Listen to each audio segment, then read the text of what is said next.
से हाजिर हूँ आज एक नई वीडियो में। आज हम जिस लैपटॉप के अबाउट बात करने वाले हैं, जिसका रिव्यू देने वाले हैं और प्रोफेशनल वे में किस तरीके से लैपटॉप को चेक करना चाहिए, बैटरी हेल्थ कैसे, विंडोज़ लैपटॉप में बैटरी हेल्थ कैसे चेक होती है, उसके अबाउट बात करेंगे और क्या क्या चीज़ें देखना ज़रूरी है एक लैपटॉप का बाय करने से पहले।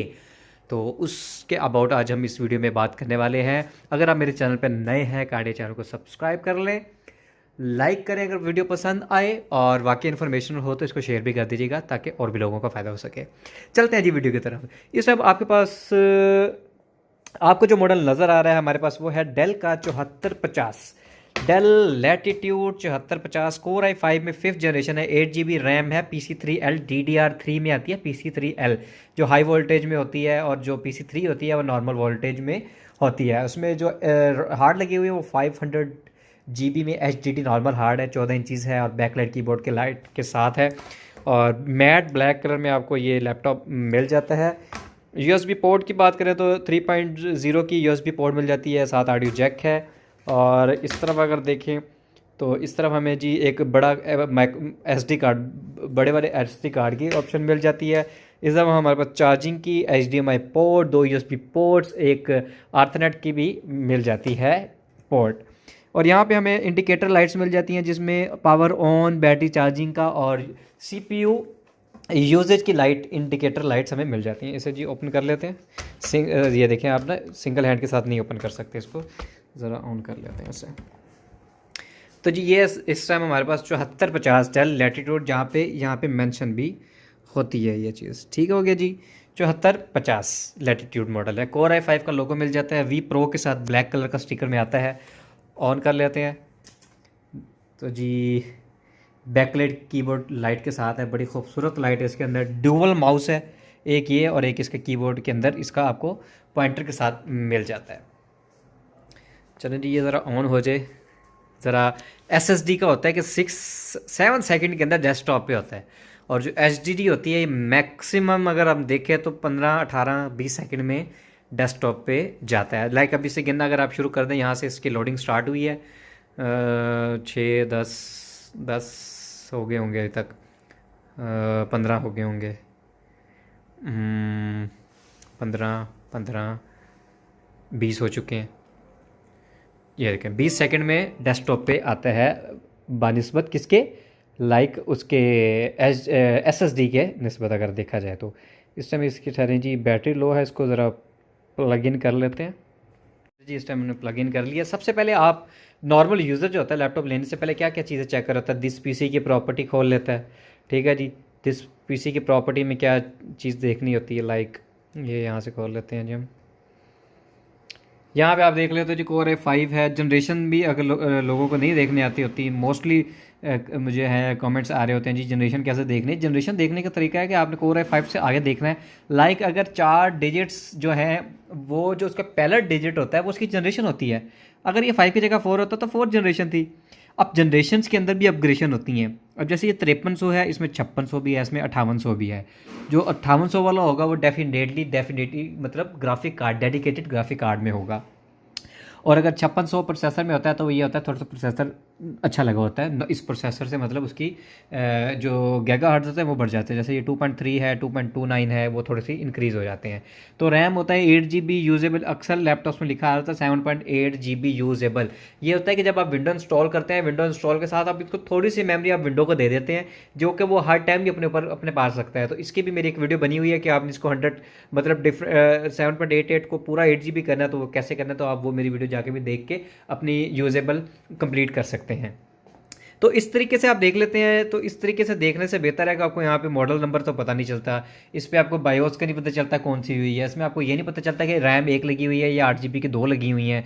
मतलब इस चीज़ का काफ़ी वो रहता है। तो इसमें आपने यही होता है कि आपको जनरेशन का पता चल जाता है। यहाँ से आके आप देख सकते हैं कि विंडो अपडेटेड है कि नहीं है, Windows activated using organisation activation services, ठीक है। जेन्युइन विंडो पाकिस्तान में लैपटॉप में होती ही नहीं है, ठीक है। जो बॉक्स पैक आते हैं उनमें अगर हो तो हो, अदरवाइज जो जिनमें विंडो की गई होती है उसमें पैच कीज़ लगाई जाती हैं। KMS टाइप के सॉफ्टवेयर होते हैं, कंसोल के नाम से सॉफ्टवेयर होते हैं जो कि KMS के पायरेटेड वर्जन में होते हैं, जो कि आपकी विंडो को क्रैक करके आपकी 1 साल की या 6 मंथ के लिए आपकी विंडो एक्टिव कर देते हैं। तो उसके बाद दोबारा वो विंडो एक्टिवेशन का ऑप्शन आता है तो उसको दोबारा एक्टिवेट करना पड़ता है। तो इस तरीके से चेक करने से बेहतर है आप चलें ठीक है आप ये भी चेक करें, आप सर्च में जाकर फिर ये लिखें जी DXDIAG, ये डायरेक्ट टेक्स्ट की कमांड होती है, इसमें आपको हर चीज़ बता देता है, इसमें आपको काफ़ी चीज़ों का नॉलेज हो जाएगा, पता चल जाएगा क्या क्या हुआ है लैपटॉप के साथ, ओपन हुआ है नहीं हुआ है, क्या सीन है, स्पीकर्स चेंज हुए हैं कि नहीं है, लाइक कीबोर्ड माउस इनमें से कोई चीज़ें रिप्लेस तो नहीं है, कोई न्यू तो नहीं लगाई गई, तो ये चीज़ों का भी आपको आइडिया हो जाता है। इसको अब जब आप ओपन करेंगे तो SSD में तो जल्दी खुल जाता है, SSD नॉर्मल HDD में थोड़ा सा टाइम लगाता है क्योंकि इसने पूरे सिस्टम को फैच करके आपके सामने ला रखना होता है। तो इसमें आप देख सकते हैं DREXX डायग्नोस्टिक टूल आ गई है, यहाँ पे आपको current time, computer name, operating system, language system, manufacture system, model, BIOS, processor system, memory, page, file, DirectX version, हर चीज़ बता रहा है। तो यहाँ पे आपको ये भी बता देता है ये 8 CPUs के साथ है या 4 CPUs के साथ है, विंडो कौन सी हुई है 10 Pro 64 बिट हुई है, कौन सा वर्जन हुआ वो भी बता रहा है, लैंग्वेज कौन सी है इस टाइम जो बाय डिफ़ॉल्ट में वो इंग्लिश है, आप लैंग्वेजेस चेंज भी कर सकते हैं, मैन्युफैक्चर किसकी है डेल की है, मॉडल कौन सा डेल लैटिट्यूड 7450, बायोस कौन सी है A19, core TM processor i5 5th generation 2.44 CPUs के साथ है, 8 GB रैम है, DirectX 12 इसके अंदर इस टाइम इंस्टॉल्ड है जो कि सपोर्टेड भी है। आगे आप इंटर करेंगे तो डिस्प्ले में आ जाएगा, डिस्प्ले में HD ग्राफिक्स 5500 आपको लगा हुआ है इंटेल कॉर्पोरेशन का, जो कि आपको मिलता है टोटल अप्रॉक्सीमेटली मतलब रैम के साथ शेयर्ड होके 4 GB का बन जाता है। Display RAM V RAM dedicated इसमें कितना दिया हुआ है, छोटा मोटा कार्ड कितना है वो 128 MB है, जो कि आपके छोटे मोटे सॉफ्टवेयर या नॉर्मल सॉफ्टवेयर को चलाने में आपकी मदद करते हैं, जैसे कि एडोब फोटोशॉप, इलस्ट्रेटर, इस तरह के 128 MB में आपके यूज़ हो जाते हैं। अगर इसमें ड्राइवर ना हुआ हो या कोई और इशू होता है तो यहाँ पे वो नोट पैड में दे देता है, जैसे आप देख सकते हैं नो प्रॉब्लम फाउंड। इसी तरह आप नेक्स्ट करें साउंड आ जाएगा, साउंड में अगर सबसे पहले इन चीज़ों को छोड़ के आपने डिफ़ॉल्ट डिवाइस देखना यस है कि नहीं है, यस है तो मीन्स कि अभी तक स्पीकर की तार उतरी भी नहीं है, तो मीन्स के स्पीकर जेन्युइन है, नो हो जाएगा तो स्पीकर चेंज हो जाएंगे, मैन्युफैक्चर ID भी आ जाएगी, प्रोडक्ट ID भी आ जाएगी और उसकी टाइप भी बता देगा, और कोई मसला मसला होता है तो यहाँ पे विंडोज खुद ब खुद अपडेट कर देती है।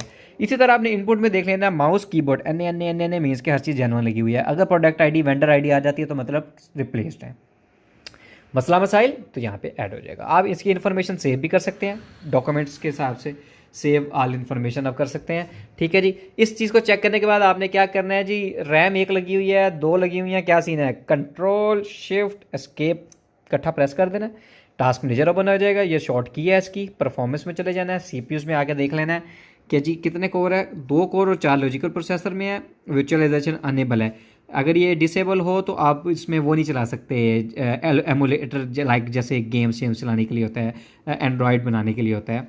तो कैशे कितनी है 3 MB इसके अंदर दी गई है। और दूसरा आपने यहाँ पे मेमोरी में आ जाना है, मेमोरी में आ जाना, रैम 8 GB DDR3 भी लिखा हुआ आपको मिल जाता है, स्लॉट यूज़ 2 of 2 मतलब 4 GB की 2 लगी हुई हैं, 1600 हो तो मतलब वो DDR3 की पीक होती है, इससे ऊपर DDR4 चली जाती है, अगर 2100 हो जाए, 2000 हो जाए, 2400 हो जाए तो वो DDR4 रैम चली जाती है, 1600 होती है पीक, कि इससे ऊपर DDR3 नहीं आती, मतलब DDR3 की 1600 पीक है, उसके ऊपर DDR4 चली जाती है। इसी तरह आप हार्ड डिस्क में देख सकते हैं कि ST फलाना मॉडल लगा हुआ है, इसके अंदर कितने की जी 566 466 HDD टाइप कौन सी है, मतलब नॉर्मल हार्ड लगी हुई है, इसको आप एज इट इज़ डाल दें तो आपको तस्वीर में मिल जाएगी कैसी है, और GPU के बारे में भी आपको यहाँ पे पता चल जाएगा।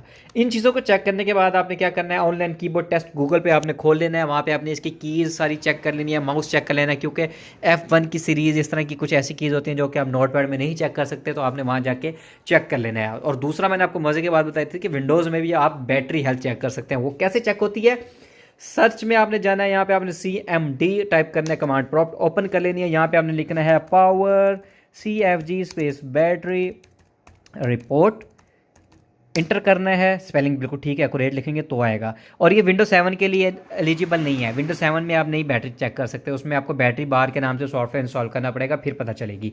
विंडो 8, 8.1 और 10, 11 सब के लिए ओके है। चलें जी, इस टाइम इसको हम यहीं से कॉपी कर लेते हैं, अदरवाइज़ अगर आपने जाना है तो यूज़र में जाओ, मतलब अपने यूज़र में जाओ, नेम पे उधर बैटरी जो है आपकी जनरेट कर दी है, आपने यहाँ से ओपन कर लेना है, यहीं पे जाके आपने मैं तो यहीं पे पेस्ट कर देता हूँ, अदरवाइज़ यहाँ पे वो पूछ लेता होता है किस ब्राउज़र में ओपन करना है। आप किसी भी ब्राउज़र में जाके भी इस लिंक को पेस्ट करेंगे तो आपको ये चीज़ फाइल ओपन होकर मिल जाएगी। देखिए क्रोम ब्राउज़र में उसने ऑटो ओपन खोल दिया है। यहाँ पे भी आपको पूरा बैटरी रिपोर्ट में पूरा सिस्टम मॉडल बता देगा कौन सा है, साथ ही आपको बैटरी हेल्थ भी बता देगा। अब ये देख सकते हैं नेम कौन सा है, मैन्युफैक्चर कौन सी है, सीरियल नंबर क्या है इसका, ये है। जब मैन्युफैक्चर डेल की नहीं है तो मतलब बैटरी चेंज है, मतलब कोई न्यू बैटरी इसमें लगी हुई है, ठीक है। और इसके अलावा केमिस्ट्री कौन सी है, लिथियम टाइप की बैटरी है जी, ठीक है। और सेल होंगे तो यहाँ पे सेल लिखा होता है। डिज़ाइन कैपेसिटी थी 35,520 mAh। फुल चार्ज कैपेसिटी क्या है, 40,060 mWh। मतलब जो डब्बा पैक इसकी कैपेसिटी थी वो 35,500 कुछ थी, जो कि इसके अंदर पायरेटेड बैटरी न्यू लेके लगाई गई है, वो उससे थोड़ी सी अपग्रेडेड लगा दी ताकि बैटरी टाइमिंग और भी अच्छी आपको मिल जाए। तो वो 40,000 की है। 10,000 का मतलब होता है 1 घंटे, 20,000 का मतलब 2, 4,000, 40,000 का मतलब है 4 घंटे। इसमें आपको पूरा ग्राफ मिल जाता है बैटरी का, कितनी कितनी देर चार्ज किया है, कितनी कितनी देर यूज़ किया है। देखिए बता रहा हूँ 8 मिनट भी यूज़ किया है, 9 मिनट, 6 मिनट, 20 मिनट, ठीक है जी। जैसे कि शॉप पे कस्टमर आता है वो मैक्सिमम कितनी को देर चेक कर सकता है। तो मैं आप इसकी तरह टाइमिंग देख लेते हैं कि हमें क्या क्या मिली हुई है। देखें पिछली डेट्स में अगर चेक करें तो 5 घंटे 26 मिनट, 4:50, 4:55, 5:46, 5:48, मतलब काफ़ी हैवी टाइमिंग भी ली गई है। वो होता है अक्सर आप बैटरी कंट्रोल कर लें कि ब्राइटनेस कंट्रोल करके भी आप इसकी टाइमिंग अच्छी ले सकते हैं। और आपका यूज़ पर भी डिपेंड करता है किस तरह का यूज़ था, उसी हिसाब से आपकी बैटरी कंज्यूम हो रही होती है। आपने इसका एक दफ़ा सर्च में कैम लिख के कैम ओपन करके देख लेना है। इसके अलावा यूएसबी पोर्ट्स वगैरह पे यूएसबी पोर्ट्स लगा के चेक कर लेनी है। और जैसे कि ये बायोमेट्रिक यहाँ पे दिया हुआ है, ये है भी सही कि नहीं, तो वो चेक करना है आपने। यहाँ पे आके प्रॉपर्टीज़ खोल लें, यहाँ पे डिवाइस मैनेजर, यहाँ पे डिवाइस मैनेजर होता है, ये ओपन कर लेना। यहाँ पे वो बता देगा बायोमेट्रिक डिवाइस है भी सही कि नहीं है। ये देखें जैसे कि यहाँ पे आपको बायोमेट्रिक डिवाइस यहाँ पे मिल जाएगी। अगर ये यहाँ पे नहीं है तो मीन्स क्या नहीं लगा हुआ। ठीक हो गया जी। चलो जी, एंड में हम इसकी प्राइस की बात कर लेते हैं। प्राइस जो है आपको इसकी मार्केट वैल्यू 7450 लैटिट्यूड की 8 GB 500 GB के साथ आपको मिलने वाली है 42,000, 45,000, 40,000।